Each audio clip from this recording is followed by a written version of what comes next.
I live already 15 years in the Netherlands, and I've done my studies, among other things, also in management in the United States and also in the Netherlands at Erasmus. And I'm working at the university for 10 years already, in various capacities, teaching year one, but also teaching economics, year two, year three, and also doing thesis or graduation project supervision.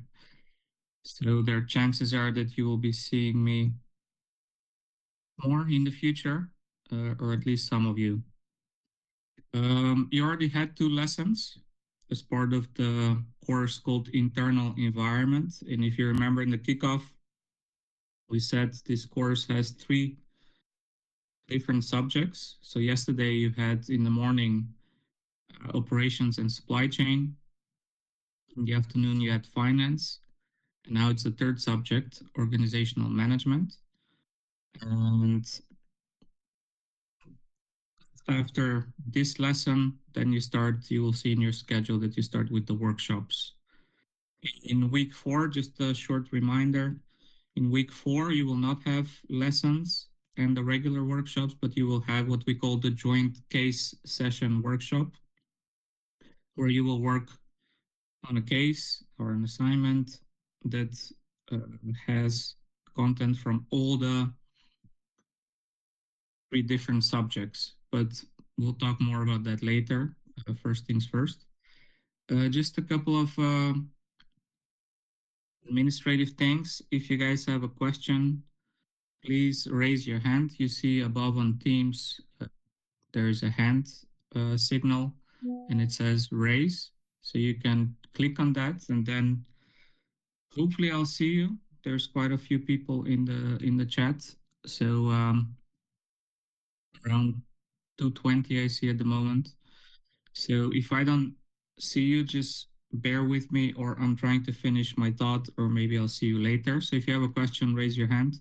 But there will be time and moments to answer any questions at the end, or also in the middle, there will also be a break.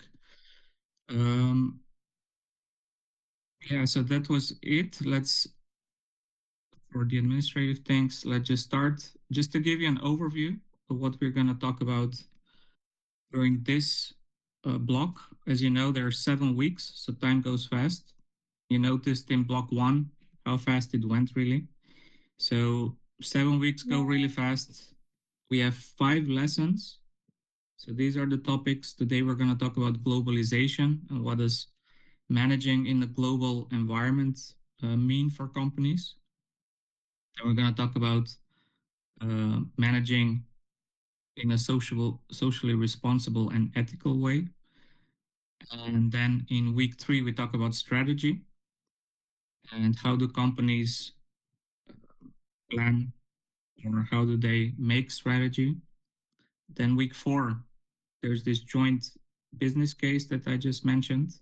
So no lesson. Week 5, we talk about human resource management. How do organizations and companies deal with people? How do they try to attract talent, train, hire, etc.? And then in week 6, it's about motivation. How do managers motivate um, employees, and also a little bit about leadership. And then in week 7, there will be a mock exam, which will be there to help you prepare for the real exam, right? And week 7, if you remember, is an online week. So everything is done online. And the reason for that is because there's a lot of international students and it's the week before Christmas. And many of you would like to go home and be home with your families on time. But that does not mean that there are no classes. There's many other classes as well besides business, but everything is done online. So this is a short overview of the course. And just to remind you, for the exam we set in the kickoff last week, there are 45 questions, right? MC questions, and 15 questions from each topic. So all these lessons, the theoretical lessons, the online lessons, plus the workshops, which help you to apply the content of these lessons, contribute, and the joint case in week 4 contributes to your success at the exam. So the more you're present, the more you do the things, the more you understand what's happening. And by the way, the joint business case, this is also the exam case. So the case that you're going to be presented in week 4 will be the case or part of the case, because that case or business situation will only pertain to the content of the first 3 weeks. So that will be the first half of the business case. And in week 7, you will have, or in the exam week, you will have that same case, only a bit extended with the content of week 5 and 6. And that full case will also be used for the mock exam. So you familiarize yourself with the context or the business case out of which the questions for the exam will be asked. So it's applied science university, which means we always use a context, right? That's why we have the workshops. So it's not just theory. There has to be some theory to apply. That's what we are doing here today. But that theory is then applied immediately in the workshops, but also in the joint business case, in the mock exam, and in the real exam. So that's why the workshops are also important for you to follow, because you learn how to apply immediately and to think about all these theories and concepts. How do they apply in a real business situation? Okay, these are some of the things we're going to try to do today. So we're going to define globalization. Uh, what are the arguments for and against? What is it? Maybe explain also the different types of international organizations, describe how companies go international, and the relevance of the political, economic, and legal environments to global businesses. Um, yeah, maybe somebody can share before we go into. What do you think when you think of the word globalization? And there's no right or wrong answer, just shout it out. Um, what is globalization? We say we live in a globalized global environment, but what does that even mean from your perspective? What do you think when you hear that word? Anybody? Yeah, you can put it in the chat, but you can also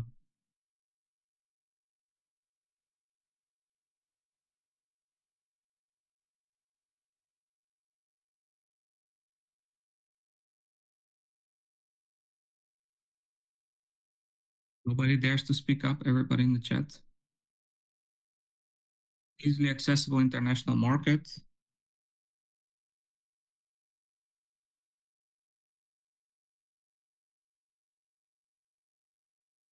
So the shift of economic center to the poor parts of the world. Okay, that's all part of globalization. Um, in the broader sense of the world, we could just say globalization is the process of developing influence or operations in other countries from a business perspective. Of course, you can look at it from a political perspective, from cultural perspective. There are many other areas that globalization touches upon. Um, Basically, from a business perspective, it's the process of somehow developing an influence as a business, or you develop your operations in other countries. So you were a Dutch company or you were a Polish company, and at some point you're so successful in your own country that you start to go global or to go international, which means you develop some kind of influence or operations in other countries. For example, yesterday there was in the news in the Netherlands that Eli Lilly, a big pharmaceutical company, they're going to invest something like 2.5 billion euros in Katwijk to build a factory where they're going to produce pharmaceutical products and medicine. And um, they expand. Of course, they're a worldwide company, big US pharmaceutical, but now they're going to expand even further with another factory, huge factory in the Netherlands. They're going to employ 500 people, they said, highly educated um, people from the medical world. So they expand their influence and operations in the Netherlands. So they go global. Um, The question is, which one of these three? So this is globalization, right? And then you also have two other possibilities. So politically or economically, you could say we want to globalize, we want to have the world being one market or one arena for competition, or you could just say, no, I want to stay within my own borders. I'm happy. I want to close the borders. I'm happy with my own country. You could say this is a more nationalistic view, right? Nationalism means it's not necessarily a bad thing, right? You're just happy with your nation, you're happy with your ethnicity also. But it does mean that you have some kind of patriotic ideals and policies that glorify the country's values. And you try, in a business perspective, that would mean you want to keep those values also when you go abroad, right? So if you're more nationalistic, you want to do the same way, do business the same way that you did it at home, based on the same principles, same norms and values. Then you also have the view of parochialism, viewing the world slowly through your own perspective, leading to an inability to recognize differences between people. This, you could say, even is a more extreme version of nationalism. It's called parochialism. And based on these three views, you could form these three possible global attitudes. And it's good to question yourself. There's probably a reason why you came to an international school. I suppose a lot of you are geocentric. You have a more world-oriented view. So you want to learn from different cultures, right? Otherwise, you wouldn't be, for the Dutch students, probably going to an international English-speaking school with international lecturers, with almost half international students. But there are also other views in the world and also in business, right? Based on these three types of perspectives, we said you could develop these three types of attitudes. So besides the geocentric, you could also have a polycentric view. So as a manager, polycentric would mean that managers in the host country know the best approaches. So basically, Eli Lilly now, they expanded to the Netherlands and they would say, we're not going to bring our American managers. So if they were to have polycentric view, they would say, we will just hire the Dutch managers because they know what works best in the Netherlands and they know how to manage Dutch people best. So we don't want to impose on them, right? So that would mean that they would have a polycentric view.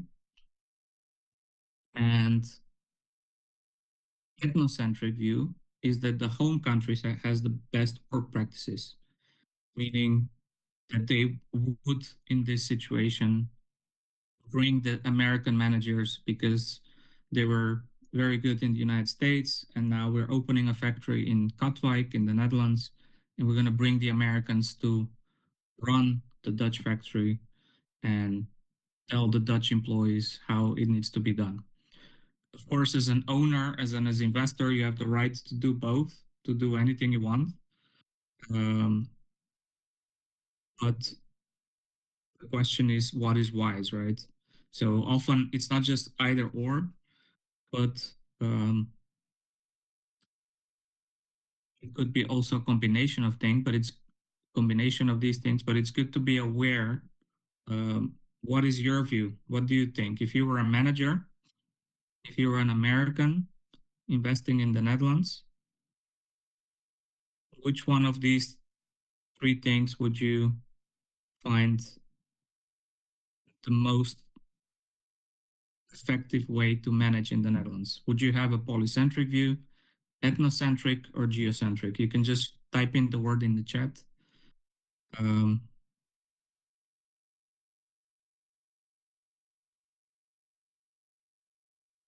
okay, so a lot of people say polycentric,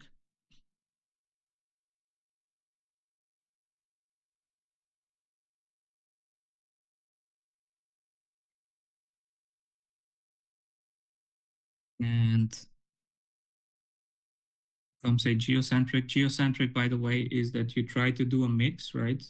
Because we live in a global world. So then Eli Lilly probably also has, I'm sure it does, has factories in other countries, but also in the United States. And a geocentric view would say, okay, we learned something from our factory in India. We learned something from our factories in the US. We also have a factory maybe in France. And we're going to combine this knowledge that we have and we use the best practices from around the globe. But even then, doesn't mean that geocentric is always the best because sometimes, for example, in more nationalistic countries, they really want to do it in a way that's the most close to the company and country culture of that country. So you really have to research um, well before you go invest in a country what way, what approach is best. And we're going to talk about later in this lesson as well on what are the things you need to research, what are the things you need to know about and consider when you go abroad um, and internationalize. But before we do that, let me share a video with you guys what globalization is in a nutshell. I mentioned briefly, but this explains it um, in a bit more detail, just 3-4 minutes. And once I started, if you can just say a yes, if you can just hear the volume, that'd be helpful. Thanks.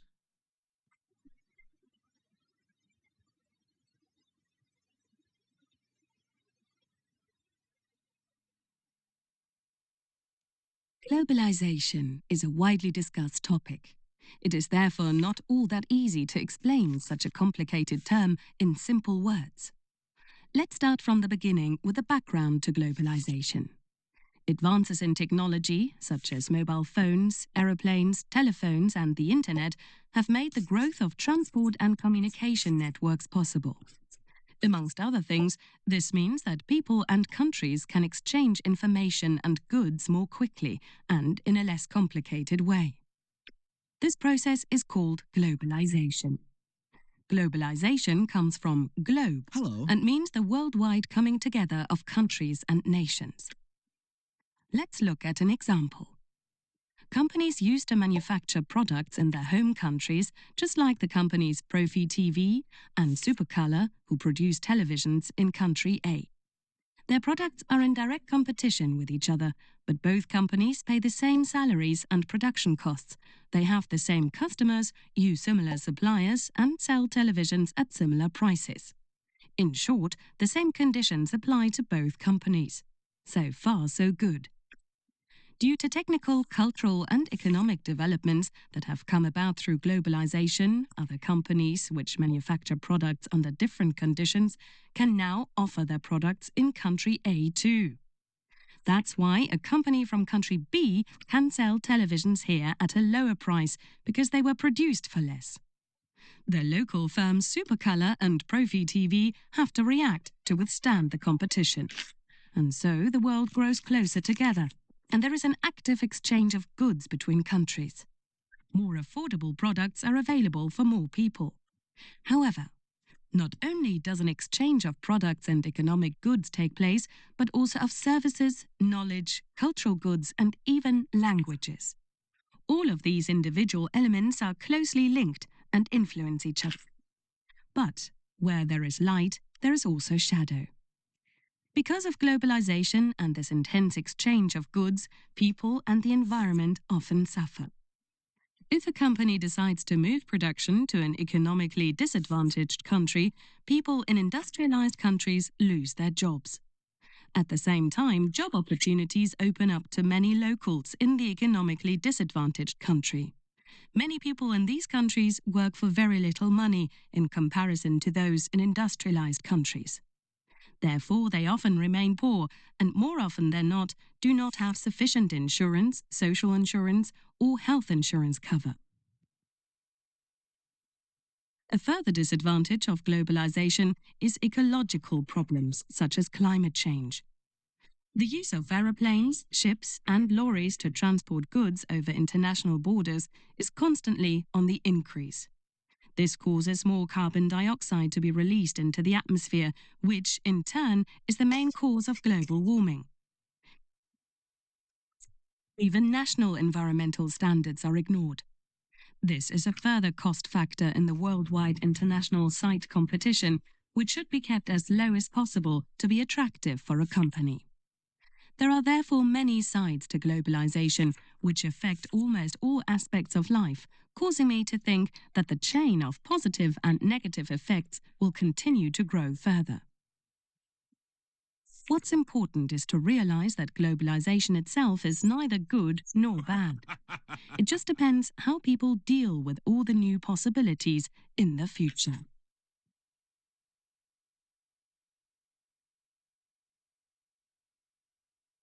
This was a bit longer explanation. A lot of these things we already know, kind of subconsciously. All the products that we use, all the things that we see, the travels that we do, we realize how global the world has become, right? Uh, but we have come at a place now where people have obviously started questioning whether this is the right approach and whether globalization needs to slow down. So we're going to discuss the pros and cons of globalization and what are the arguments for and against. But before we do that, let me just mention a brief overview of some of the things that have led to this globalized world, because it didn't just happen by accident. In the last 100 years after the First World War, actually countries were becoming much more protectionist, which means they were protecting their own economies. They didn't want to trade as much, or if they were trading, they were trading with very high tariffs. I'm sure you've heard the word tariff in the last few months or years because of Trump and what all the tariffs that he's imposing on the world. But after the Second World War, actually, countries realized that when there is economic cooperation, that also helps um, the political cooperation, which also means that there is less chance of war. Because if countries feel disadvantaged economically, then chances are that they're gonna more likely they might consider starting a war. So if there is economic cooperation, then there is also interest in political cooperation, which decreases the chances to go into a war. This was actually one of the reasons also to start the European Union in the 50s already, because people realized that, okay, we don't want to have another world war. We've had two in the last 30 years at the time. And they said, how can we cooperate in a way that's mutually beneficial and that's going to decrease the interest of any country to go into war again? And that has worked in that sense that we haven't had a major war, at least in Western Europe. Of course, in the Balkans in the 90s, there were wars, and now in Ukraine. But in the European Union countries, there has not been a war since the Second World War. And then on top of the European Union, there were also all these international bodies formed after the Second World War that kind of make the rules, so to say, on how to trade. For example, the World Trade Organization has 164 members, and they, um, the WTO, based in Geneva, they make the rules, so to say, on how do countries trade, what will be the tariffs, customs, etc.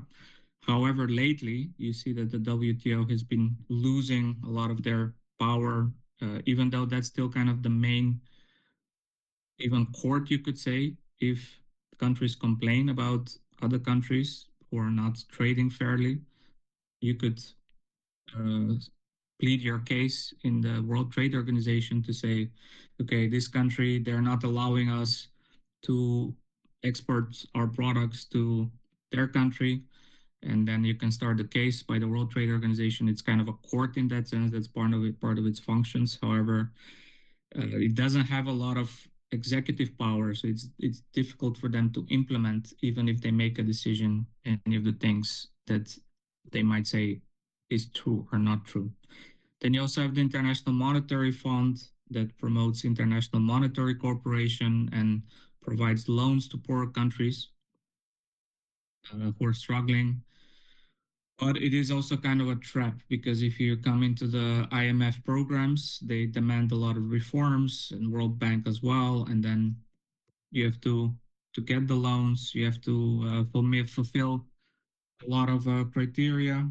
So a lot of countries are not happy with having these loans, but sometimes they don't have another choice.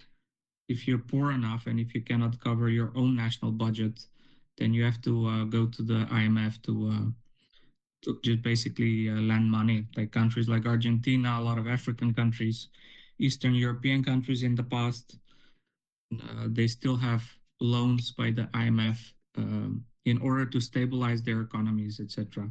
But all of these organizations, in a nutshell, they work. Also, NAFTA, the free trade um, union in North America between Canada, Mexico, and the United States, they all made the world more globalized, so to say. And the idea after the Second World War was it's called the win-win argument of globalization. Uh, the idea, obviously, in economics, we're going to learn in block three. There's this idea of comparative advantage that every country can specialize in certain things. For example, Bangladesh is specialized in making clothes and they can make it very cheap.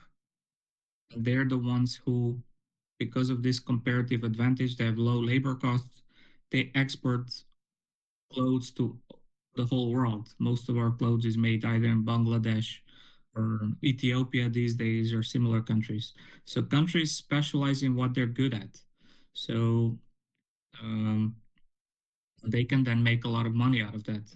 So, for example, the Netherlands, we have very high tech uh, companies like ASML, Nexperia, also in the news, making chips, computer chips, and car chips, etc. Philips, so that's the high tech medical equipment these days. They're out of electronics for a while.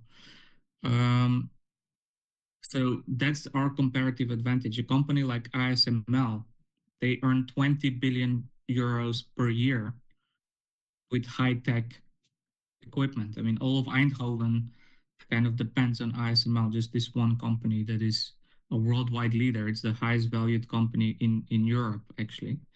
And the second one is SAP, a German software company. So you see that the Western countries have developed a comparative advantage in high tech industries. And this is how we earn our living in general, um, looking at it from a business perspective. So because of this comparative advantage, every country wins because we trade our chips with Bangladesh and they give us clothes because we also need to have clothes. So that's the idea. And we also make airplanes with Airbus and Boeing, United States and Europe. And the whole world buys from either Airbus and Boeing. China has been trying to make airplanes for a while, and only last year they managed to get the first one, but they're still not on the level that these two other companies are. So the idea is that globalization benefits all trading partners. And in theory, let me show you how this would work. I'll show you another video from famous but somewhat controversial professor Milton Friedman from the past. He was the biggest proponent for the free market economy. If you Yeah, we all live in the West in a free market economy, but the world has not always been that way, right? Because you have communism still in China to a certain degree, Cuba, North Korea. But in the past, Soviet Union, Eastern Europe were communist, and these were two competing economic systems. And we live in a free market, capitalistic society where the capital decides where things will be made, how things will be made, because of this pricing system, the invisible pricing system he's going to talk about, is what determines how globalization actually occurs. So let's watch the video.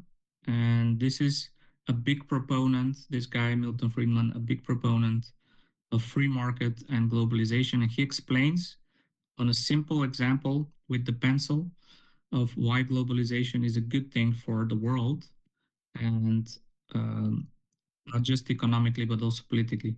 So please watch the argument. And at the end of the video, it's only like a couple of minutes. Just tell me if you agree with his argument or you don't agree. So the only thing you have to say. So watch it and just tell me if you agree with his argumentation. The basic principles underlying the free market, as Adam Smith taught them to his students in this university, are really very simple. Look at this lead pencil. There's not a single person in the world who could make this pencil. Remarkable statement? Not at all. The wood from which it's made, for all I know, comes from a tree that was cut down in the state of Washington. To cut down that tree, it took a saw. To make the saw, it took steel. To make the steel, it took iron ore. This black center, we call it lead, but it's really graphite, compressed graphite. I'm not sure where it comes from, but I think it comes from some mines in South America. This red top up here, the eraser, bit of rubber, probably comes from Malaya, where the rubber tree isn't even native. It was imported from South America by some businessmen with the help of the British government. This brass ferrule, I haven't the slightest idea where it came from, or the yellow paint, or the paint that made the black lines, or the glue that holds it together. Literally thousands of people cooperated to make this pencil. People who don't speak the same language, who practice different religions, who might hate one another if they ever met.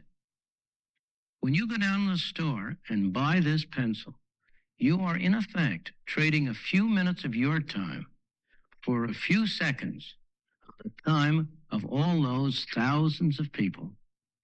What brought them together and induced them to cooperate to make this pencil? There was no commissar sending out orders from some central office. It was a magic of the price system, the impersonal operation of prices that come together and got them to cooperate to make this pencil so that you could have it for a trifling sum. That is why the operation of the free market is so essential, not only to promote productive efficiency, but even more, to foster harmony and peace among the peoples of the So do you guys agree with this argument, you could say? He argues that because of the free market, there's more peace and harmony because of this free trade system. So far, everybody agrees. Anybody who doesn't agree?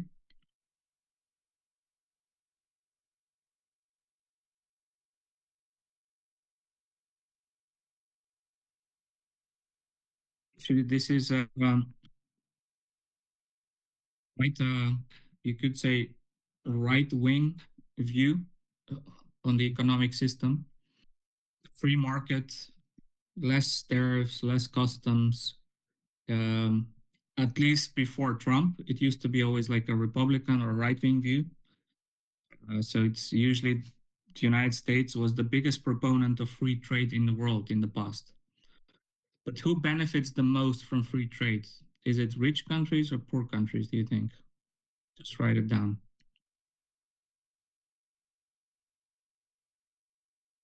So rich countries benefit the most. Rich countries benefit because they can export their products. In order for rich countries to export and sell the products in a poor country, people from the poor country also need to have some money to buy those products, right? So if you see, actually, it was kind of a famous diplomat from the United States in the past, Henry Kissinger, who realized that we need a richer China because it's such a huge market, like 50 years ago. They need to be buying our products as well so that we can expand our markets and we can expand our companies and expand our profits. So in the end, the United States also helped in opening up, and in the discussions with China at the time, opening up the markets of China, because when they were purely communist up till 50 years ago, also their economic system was communist, which meant um, that the government actually decided what was going to be made, who's going to make it, how much was going to be made. And this was also in the communist Eastern Europe up to the 80s, right? So actually it benefits both a bit. You could argue who more, who less. That depends on a lot of factors, which countries, which products.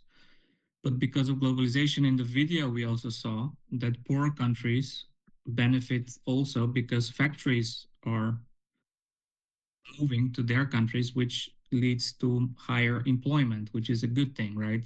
Because if you're a poor country, there's no employment, people are out of work, then you're happy to have the factories where they can do work and get salaries. And this is how China started developing 20, 30 years ago. First, they had basic, simple factories of Western companies going there, but then they learned themselves how these products were made. And now they have superior cars even than European and American, Japanese cars.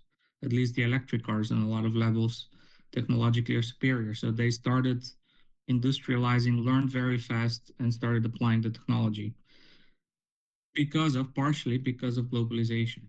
So somebody mentioned that there should be tariffs. This is something we're going to discuss in more details in economics in the next block. But what you see happening, I forgot to mention in this slide that this system after the Second World War was predominantly a Western system that was created. Of course, you also have the United Nations, but the World Bank, the IMF, it was basically an American-led system, and that now countries like China and Russia and a lot of the BRICS countries, right, Brazil and South Africa and Indonesia, they're not quite happy with how the world system works and all these organizations, and they're trying to um, let's say fight it or undermine it in one way or the other. And obviously, there are also some downsides to globalization. We all know about the climate change. Whether you believe that that's purely because of CO2 emissions or not, CO2 emissions in themselves are an issue, and that is mainly also contributed from business, right? So there's also a lot of resource depletion. Um, there's also one argument against free trade and this pure form of capitalism and globalization is that has increased inequality.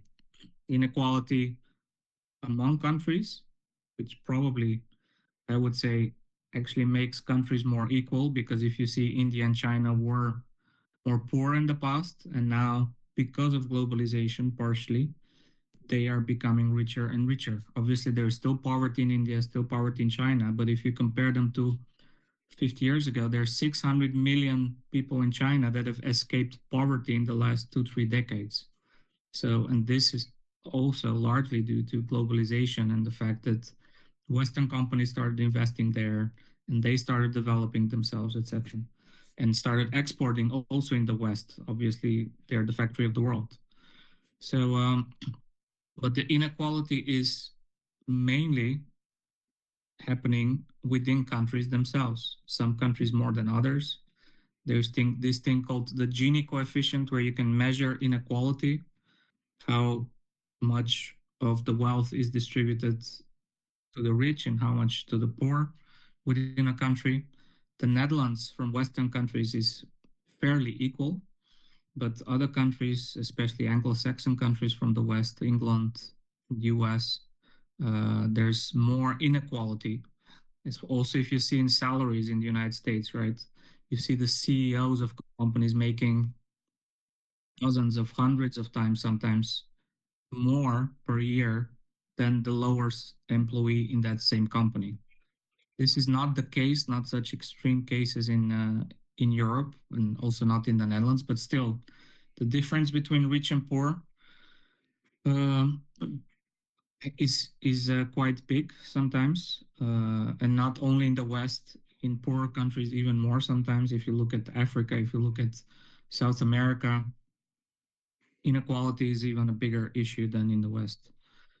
And some groups are harmed by globalization. Obviously, if you look at the Amazon forest being depleted and all the locals there, but also Western employees, like the video mentioned, the first video, Western employees, if you were working in a factory 20, 30 years ago, and that factory closes to go to Eastern Europe or to go to Africa, you lose your job. And that's harmful for a while.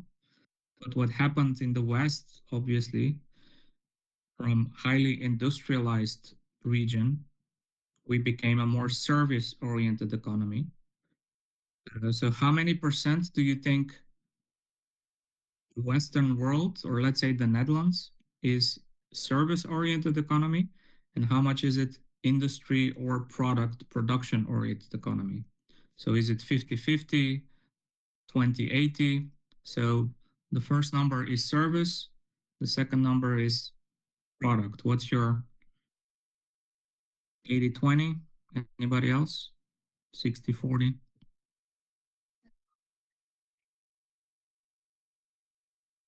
40-60? 50-50? Yeah. Yeah, the last one is 70-30. Yeah, we don't know the exact numbers, but I think around 70-30 is the current ratio, that 70% of the Dutch economy is services, while only 30% is production. And that's partially because of this process of globalization, right? That um, services are becoming predominant. And what I meant to say with people losing their job in factories, then they have to retrain themselves to be able to be part of this service economy. So there's higher need of nurses, for example, that's a service.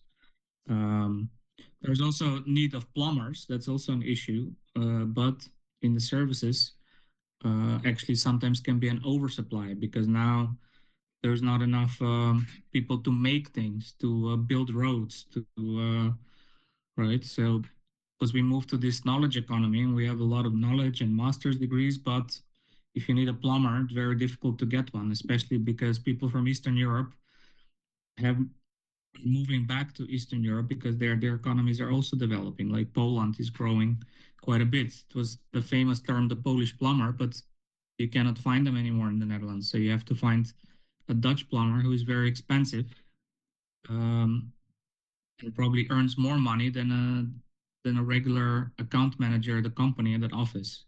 So you see now things are shifting, right? With globalization, we went to services, but we realized, okay, you can have 70-80% of services, but this um, making stuff also needs to a large degree.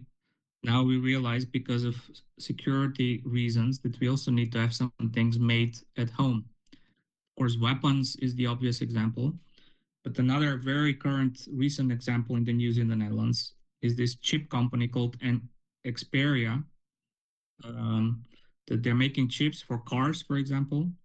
So they used to have a Chinese owner, and the Dutch government actually took over the running of the company because the Chinese, they were afraid that they're going to steal all the technology and move it to China, which is very rarely done, that the government takes over a company, especially in the West. So the Chinese were angry. So they said, we're not going to give any materials anymore to this factory. And long story short, Volkswagen could not make any more cars for a few weeks because they were missing the chips from the Dutch Xperia company, which had a Chinese owner. So you see how globalization works. So now, yesterday, the Chinese said, okay, under some conditions, we're going to release um, or ban on exporting the materials needed to make these chips for Xperia, etc. So they're trying to come to some agreement because the Chinese also don't want to make the Europeans angry because we are a big market for them. And I'm going to show you, maybe I can already show you here to see that, just to give you an idea how much exports, in this case now from China, are going per month. These are billions of euros, right? So 57, actually it's dollars, 57 go to Asian countries, 51 goes to European Union countries, and then 31 goes to the United States. So you see that something like, and there are also other countries, obviously, $300 billion per month of products are being exported from China to the rest of the world. So this is the trade that we are talking about, right? But what is also interesting in this graph is what you see is that after the tariffs of Trump, who increased the tariffs in April, you see a sudden drop of exporting Chinese products to the United States, like the light blue line. You see that it was above 40 and now it's only 31. So something like 10 to $15 billion per month of Chinese products are exported less to the United States than they were just like 6 months ago. And of course, Trump gets more money for the budget because of these tariffs, because that's like a fee you have to pay for wanting to export to the United States. But if there are less products coming to the United States, that kind of equals out, and probably the effect is nullified a bit. Let me just finish this and then we take a break. So there are pros, there are obviously cons to globalization, the con being the environment and inequality, the main thing. And this, you had supply chain in block one also yesterday. Everything is so connected with supply chains that people realized also in the pandemic. We had to import these masks from China and we couldn't get enough. But also now we see with these Xperia chips that we are dependent on China just for basic chips for the cars. So our whole car industry cannot function because we depend on other regions for a lot of products. So that's also a bit of a downside. If there's some kind of war, some kind of disagreement, countries can blackmail each other because everybody's kind of dependent on everybody. So on one hand, because of this dependence, there is no war because we need the other one to survive and we need the other one to make things and to earn money. But we can also use that to blackmail the other country or region, like Trump is doing, in order to benefit economically or whatever way. But whatever your thought is on globalization, whether it's a good or a bad thing, it will obviously continue because countries are developing, they do want to trade, they do want to earn money. Companies are forced to earn money. Management is forced to earn money because if they're not increasing their profits, if they're not increasing their revenue, they're going to get replaced. So there's a lot of pressure from shareholders that you have to increase profits every year for the stock price to rise.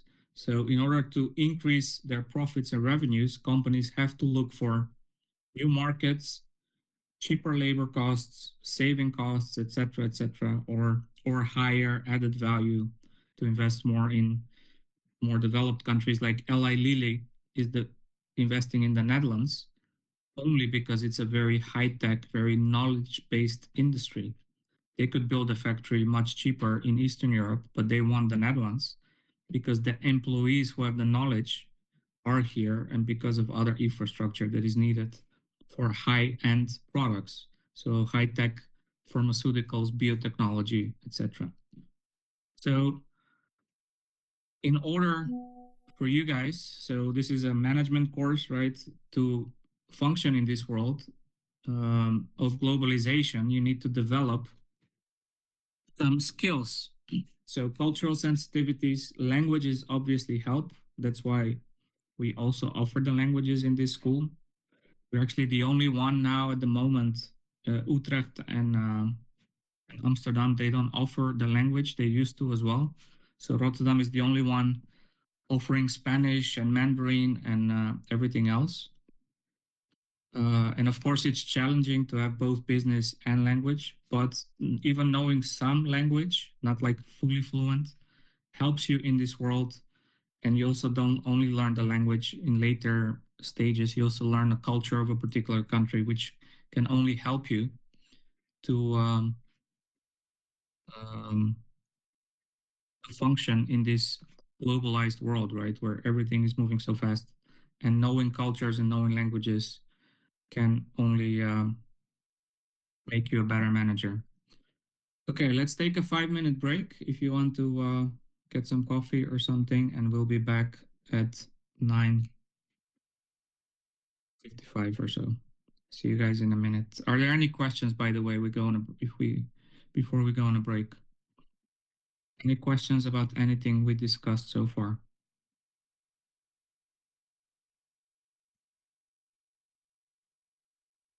Okay, if there are no questions, yeah. Um, which chapters do we have to know for the test? All the chapters that are in the book. By the way, could you, I said in the kickoff how you can access the book, and also on Brightspace, there is a message in the announcements with links. Has anybody already opened the book from the library?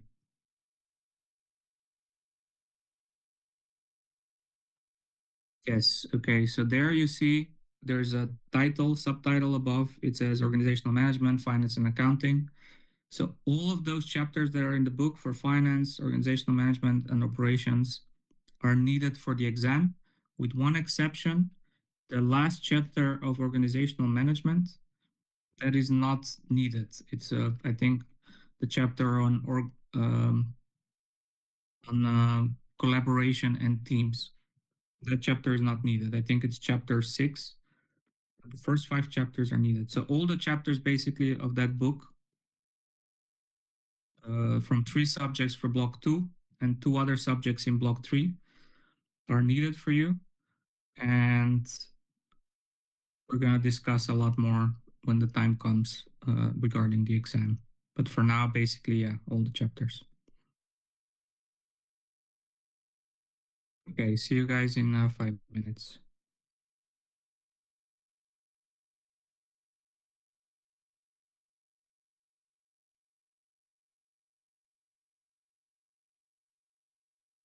Please, I had a question.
Guys, let's continue.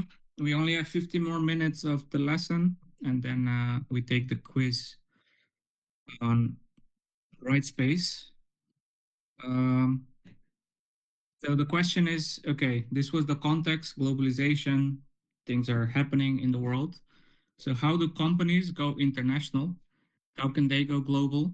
Obviously, the first thing is, and this happens with even if you're a local company just in Rotterdam, you do global sourcing. So you purchase materials or labor from around the world wherever it is cheapest. And so the goal of global sourcing, or also known as outsourcing, is basically you take advantage of lower costs. Companies, they always either want to increase profits or lower costs. Those are the two ways to grow. And lowering costs also leads to higher profits. So the cheaper you can source, the better. If it means getting materials from China or um, Africa, doesn't matter if it's obviously has similar quality or meets the requirements. You get it anywhere you want. And this is just shipped then to the Netherlands and you make your stuff. So this is the basic way of how everything is connected is through sourcing or outsourcing. And then companies also, when they make their final products, they either export, and so you make the products, you assemble them here, maybe they're made from materials from somewhere else, but maybe you assemble them in the Netherlands and then you sell them abroad. So that's exporting. And then you have importing, where you acquire products made abroad and then you sell them domestically. Um, so, for example, in the commerce specialization, one of the four specialization in year two, you're gonna import a product and you're gonna try to sell them in the Netherlands. So that's part of the project that they're doing for a whole year. Um,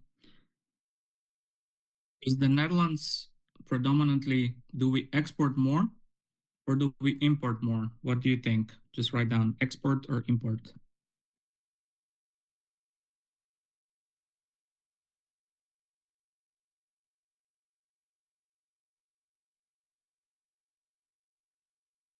There was a question, by the way, for a link of the book. The link of the book is on Brightspace. You can find it in the announcements. So it's kind of mixed import export. Um, the Netherlands is an we export more than we import, which not every country has, obviously, because there are many things we have to import. We don't have our own oil, and since a couple of years ago, we also have to import the natural gas. Yeah, of course, you do both export import, but the question was, what do we do more, exporting or importing? And the answer is exporting. Um, for example, the agricultural industry in the Netherlands alone is the second largest exporter in the world. Um, we export something like 130 billion euros per year, just the agricultural industry alone, right? So we're talking about flowers, cheese, seeds, tomatoes. So it's a very huge business, which is quite amazing considering how small the country is, not even the best weather, but we export a lot more agricultural products than the Netherlands, than France or Spain. So that's one example, but obviously I talked about high tech things, chemical industry, um, a lot of exports, and services. Do not forget. So, for example, when if you remember this, I think it was called Concordia in Italy, this cruise ship that um, stranded 10, 12 years ago. Nobody could get it out. They called the Dutch company to get it out. Also in the Suez Canal, when there was a ship stuck a few years ago, they called a Dutch company, namely Boskalis, just right here in Papendrecht, nearby a village close to Rotterdam, because they have the technology to get those ships out. They're like one of the biggest dredging and building those islands also in Dubai. Like it's always in the ocean. I mean, it's always the Dutch who do that. So that's a service that we are very good in. Anything that has to do with water, protection of water, building dams, etc., shipping, that you're very good in. So those are exporting products, and that's obviously good for the economy because a lot of money comes in, and good for those companies as well because they can sell their products all over the world.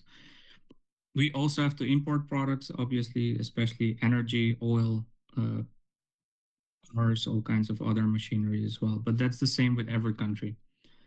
Um, because of this specialization, no country can produce everything. And if you try to do that, then all the products are so bad quality and not competitive, which is what was shown also during communist times when countries tried to make everything.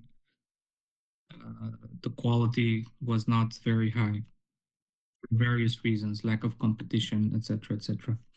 So global sourcing is only the first start, and exporting and importing is the second level, let's say, of global investment or trying to go global.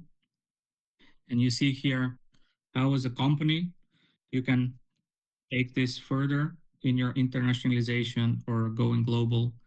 So you could also, after exporting and importing, if you really want to go sell your products in another country, you could also license or give permission to another company to sell the products under your name or to make the products under your name.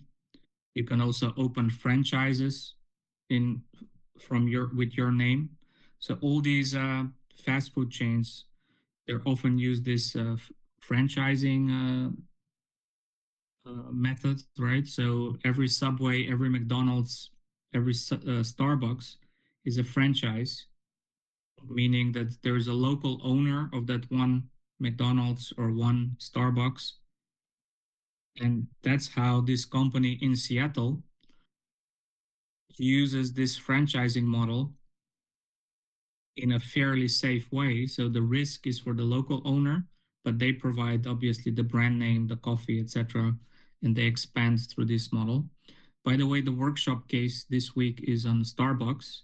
So please come to that where there we're going to apply those concepts that we're talking about now in that company assignment. And how did Starbucks go global? So I hope you join for the workshop. And just to not forget, in the workshops, you can keep the groups that you made for your past assignment. You can also keep them in organizational management as well. But if there are some reasons that you want to change, you can also change. Because the workshops are not for a grade. It's just for you learning the material and being able to succeed in the exam. Then you also have strategic alliances, joint ventures. Sometimes two companies can join for whatever reason, or they can make an alliance.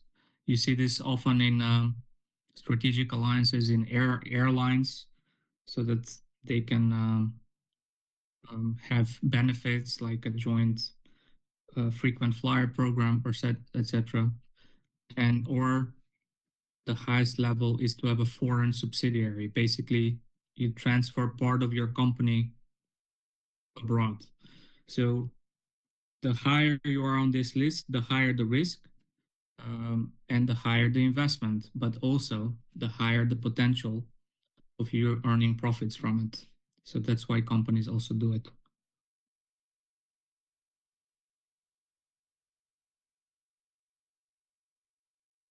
There is no PDF version of the book, by the way, so it's free there. You can just go online and for now it's at least free. So you can just go, and it's an ebook, so you can scroll through it, anything you need. I don't have that much time for discussing this question, so I'm gonna try to go into it immediately. But maybe if you just have one word or two words, you can write it down. What challenges? Let's say you're a manager, um, and you have to expand your business abroad. Doesn't matter which one of these ways, maybe licensing, franchising, strategic alliance. What will be the main challenge for you to expand?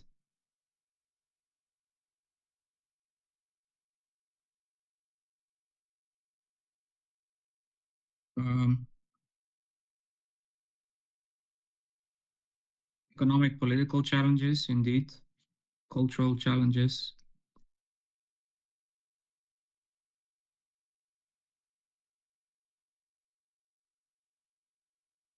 cultural difference,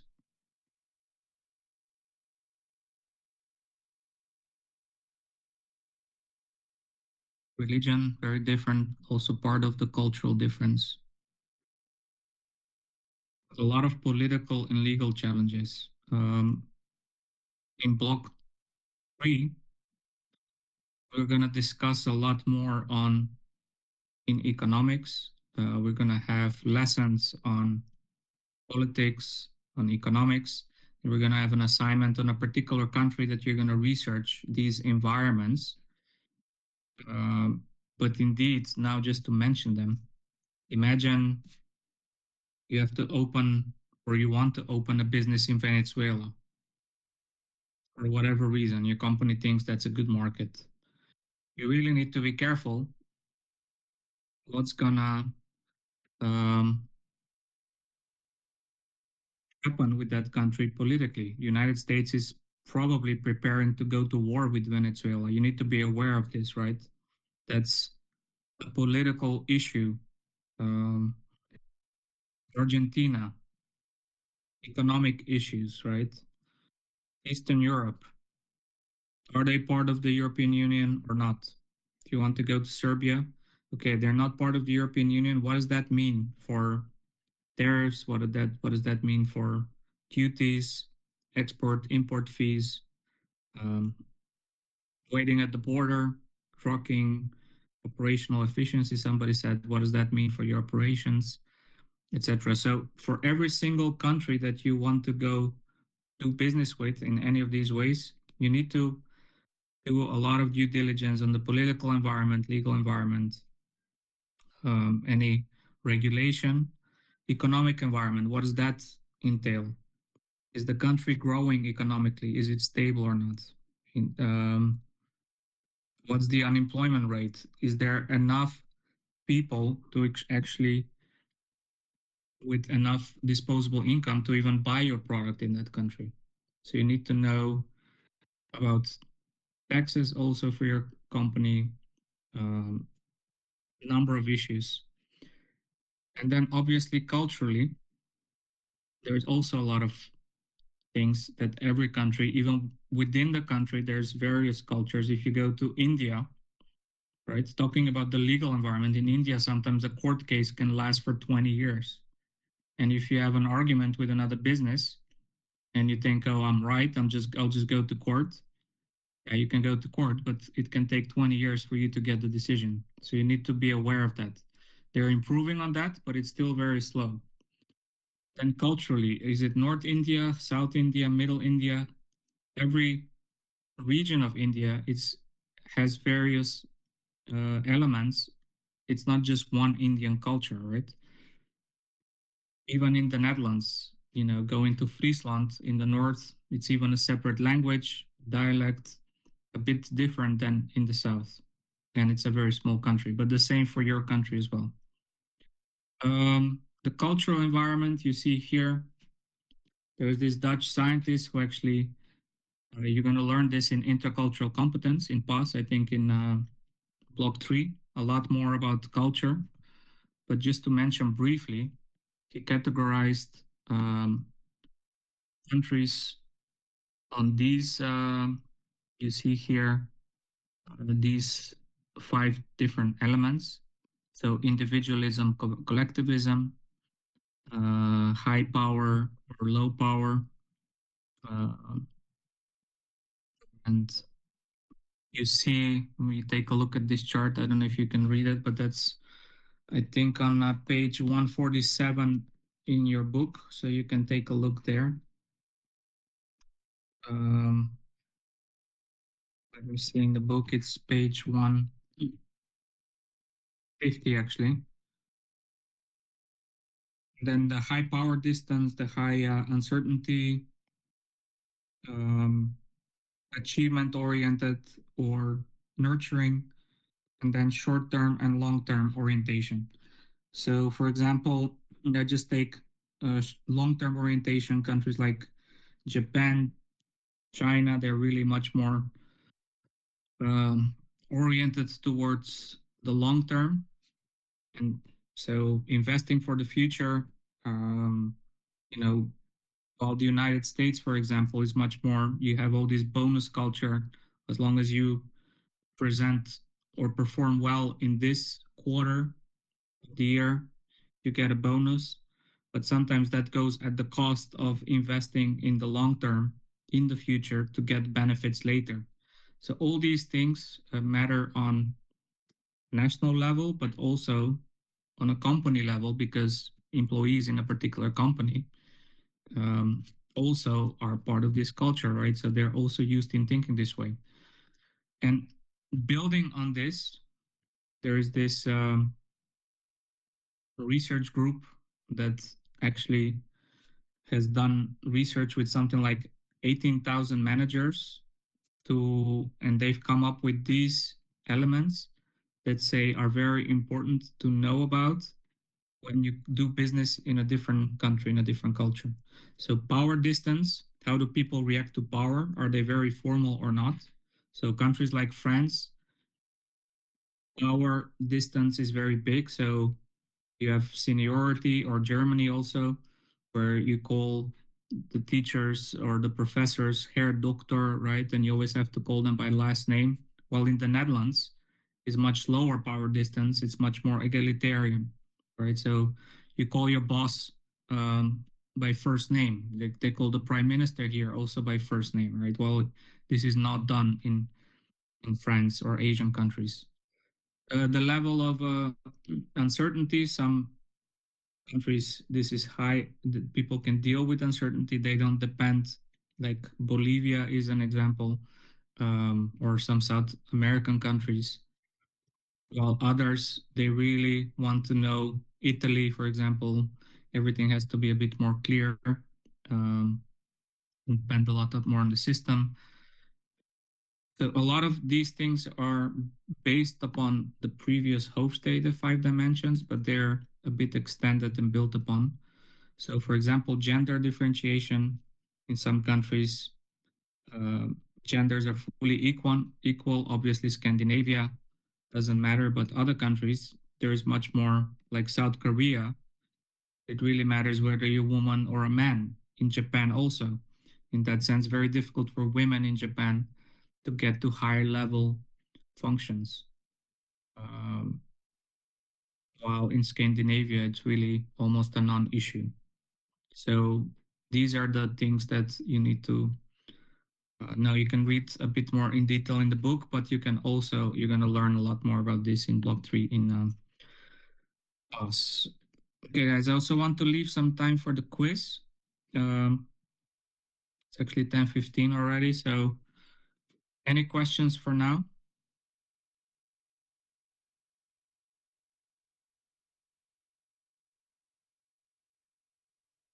There was also a question about the book. Yeah, the book is indeed big, so we don't ask you to memorize the chapters, but it is helpful to read as much as you can from those chapters at least once, right? Or at least read the main points, the points that are covered in this PowerPoint, for example. Then you can look at, okay, you see here that these are important cultural elements. So you can read upon, because here I only have the bullet point. But what does future orientation mean? You don't know that from this. I cannot explain every single bullet point. We don't have time for that. But then it is wise to read a bit more. What does that actually mean? And to try to understand that. So it's not about memorizing, about understanding. And sometimes there are some definitions here, but not always. Um, Alan, you had a question, or I think Yes, you said that we can check somewhere about the chapters that will be included in the exam. Where can we check that? all the chapters in the book are needed for the exam, Apart from which one you said? apart from chapter 6 for organizational management. Okay, we can find that information on Brightspace or? This is the information, right? It's like all the chapters besides one. Okay. So all the chapters are needed for the book. So it's a compiled book, right? So we only put there the chapters. Only this one they couldn't take out at the last moment because we decided not to use it from the publisher. But basically all the chapters, except that obviously there are marketing chapters and economic chapters. Those are for block 3, so don't learn those. But all the chapters from finance, from operations, and from organizational management are needed, except for this chapter 6 from organizational management. So, but it's very simple, guys. I mean, if you look at now, it's about globalization. Then you find the chapter 1 in the book on globalization. So the lessons that you've had, the online lessons, pertain to the chapters in the book one-on-one. So if you ever struggle, of course, you can ask the lecturers, but basically you see the title of the PowerPoint and you see the title of the book is the same. So then that means that you need to know it. But we'll discuss more about the lesson. Now I think you're already used to, and you can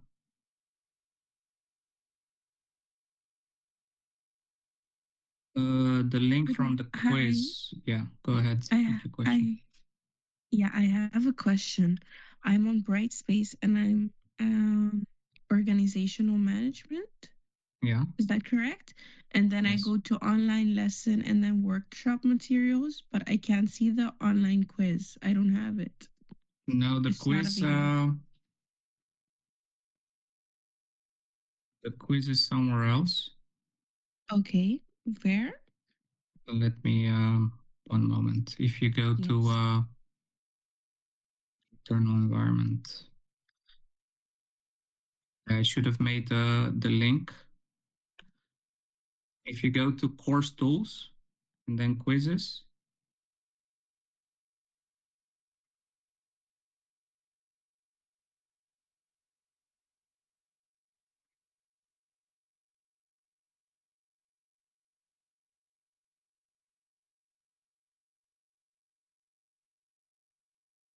I found it. Thank you. if somebody can make a link, maybe you can put it in the chat. But otherwise, I think everybody needs to go to course tools and then you can see. I have a different different setting, so I cannot at the moment send you the link. Otherwise, I'll take. But maybe some of you can do that. Thanks.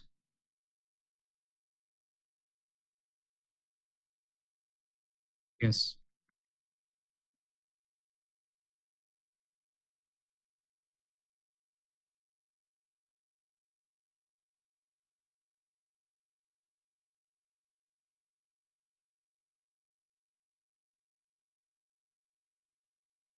You mean the quiz or the exam at the end? The exam at the end is a multiple choice as well, 45 questions, 15 questions from each of the 3 subjects. And normally you get the result within 2 weeks. So because there is also a review session, we have to look at whether maybe there were some mistakes. We have to correct those mistakes after the review session. And yeah. Yeah. For the business part, so internal environment course, only 1 exam, yeah. There is also, you have PAS, obviously, in PAS, you have, I think, research in business English and communication. That's a different course. So you have the professional academic skills learning line, then you have the business learning line, and then you have the language learning line. So for business, now we are part of business, there is 1 exam.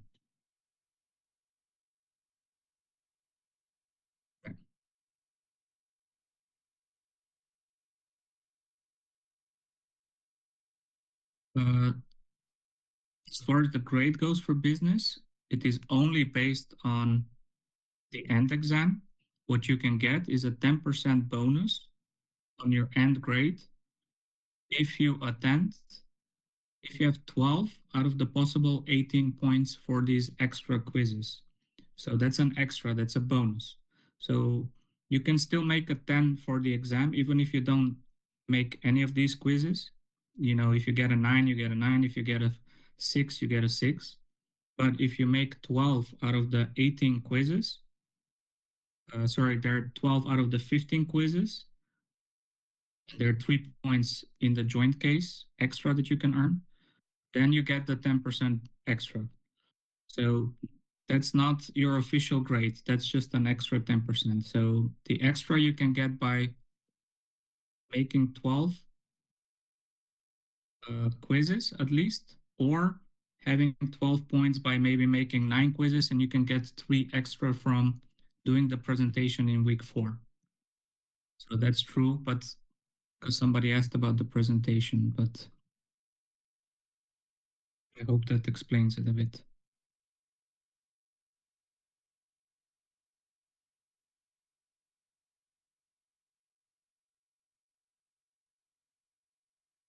So you being part of these lessons, obviously listening helps, but it also helps when you do these quizzes that we all register, and then we just the system adds 10% extra to your final grade. So it's really helpful to do the quizzes. First, you learn the material a bit. Okay, so recapitulation means you have to study less for the real exam. Plus, this 10%, you never know. If you have a 5.3, and we can really help you to not have to do the resit. So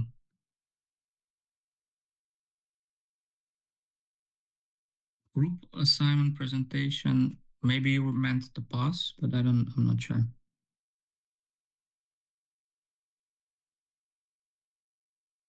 The quiz you can access in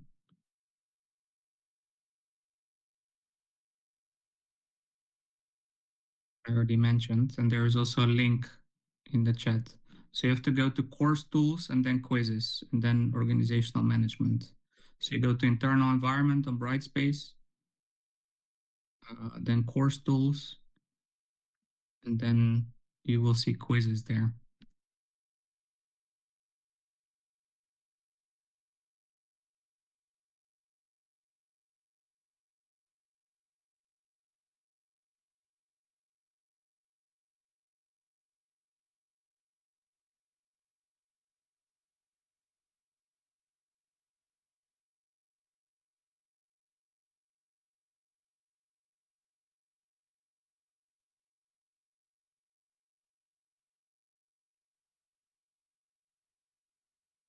Yes, if you made a quiz, feel free to leave and make sure that you come to school if you have other lessons at Gazette. So I know it's not ideal for some of you, but if you really have a lesson half an hour or 1 hour later, maybe you can follow the online lesson at school somehow or register for a room, find a project room, and then please go to your classes. But yeah, you're free to leave. If you've done the quiz, you're free to leave. Actually, I'm going to also leave in a couple of minutes. So thanks for joining this session, guys. And I'll see some of you in the workshop, the ones who are in my class. And otherwise, I'll see the rest next week, same time, same place, Tuesday morning online. Yes.